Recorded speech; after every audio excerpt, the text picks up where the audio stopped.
Magandang araw mga kaibigan.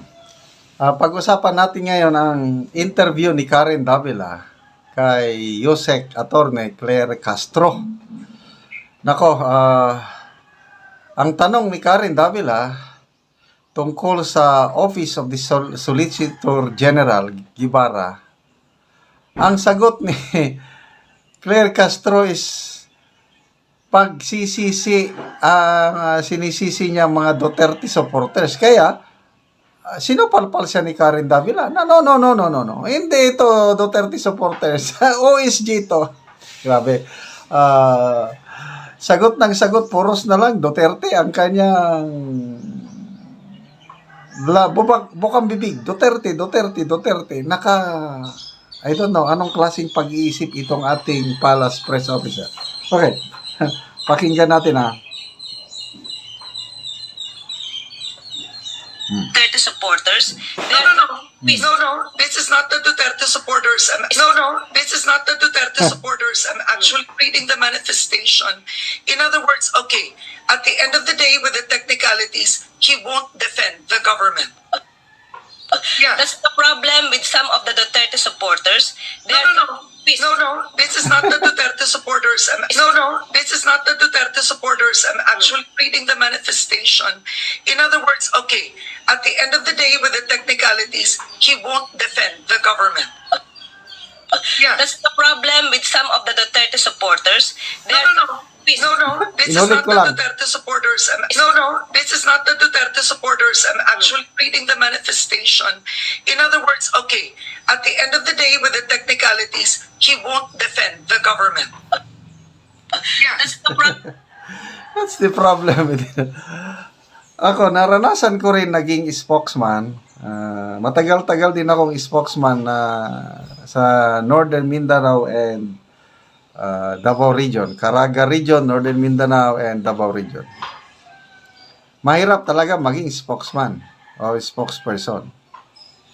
Kailangan mo ring magpalusot kung ano.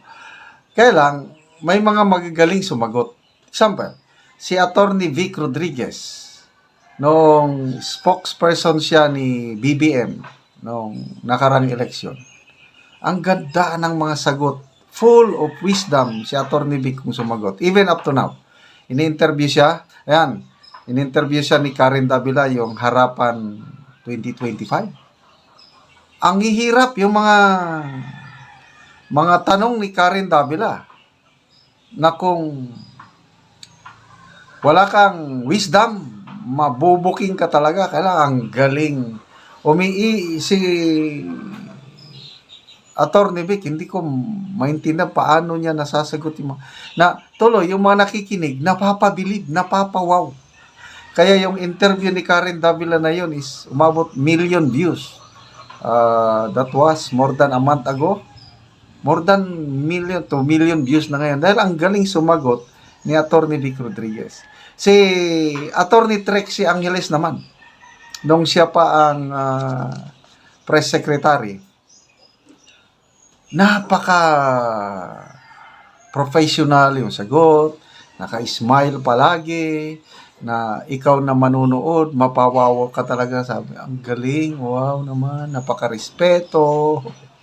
Kabaliktaran itong si Yusek Claire Castro, bardagulan, bira-bira, palingkera, ganon ang style niya, na akala niya, okay. Ayan na, spokesperson siya na. Kaya kung ano yung actuation niya, yung ganyan, dala niya ang presidente, na ganyan ang style ng presidente. Ang galing niyang bumanat, puros, i-deflect niya yung tanong, kailang papunta lahat sa Duterte. Yan na ang brand of, I think, strategy nila. Anyway, magbasa tayo ng mga comments, ha? Ligaya Malab, sabi niya, even Karen is an anti-Duterte, but this time, she is right on point. Kasi nga, yung pinag-uusapan, yung ayaw ni Soljen Guevara na depensahan sina General Marbel, Torre at iba pa sa kaso na isampa sa Supreme Court. writ of habeas corpus. Ayaw. So, yan ang pinag-uusapan. And ayaw namang sagutin ni Claire Castro. Ang layo ng sagot niya. Kaya ako, believe ako dito kay Karen Davila. He is a real journalist. Lochigan Acorel.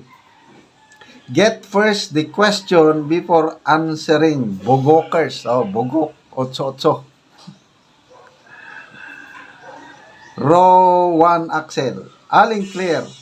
Ngagba ka na rin ba? Merlin Wabinga. Nakaset na ang mind ni Attorney Claire sa mga Duterte supporters. Siguro kahit pagtulog niya, iniisip niya mga Duterte supporters. Napapaginipan niya mga Duterte supporters. Mary Jane De La Cruz. For the first time, Karen Davila. Oh, yung interview ni Karen Davila kay Congressman Abante, yung issue ni Colonel Grijaldo na ang galing ni Karen Davila. Kaya, talaga, saludo ako kay Karen Davila. Marcelita Thompson. That's all she has. Duterte, Obob, Tangi. Yan. June Flores.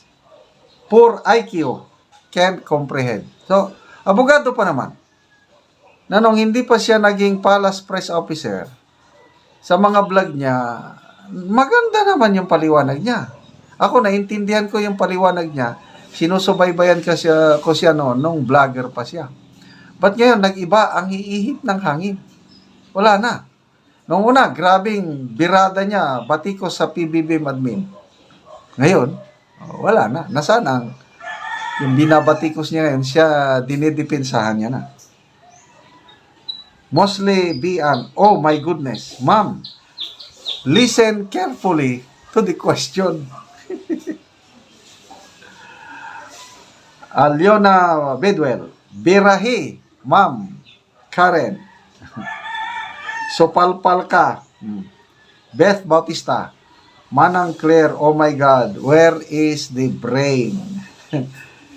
Shamdai Zain, in fairness, careful ka, Karen Davila, mag-deliver sa iyong mga... Well done, Karen. Praying na you will see the light why Tatay Digong fight for the country and the Filipinos.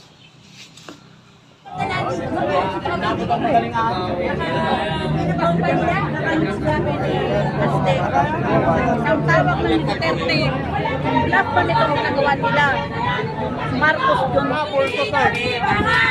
Hindi kami bangag! Hindi kami bangag! Hindi kami bangag! Hindi kami bangag! Hindi kami bangag!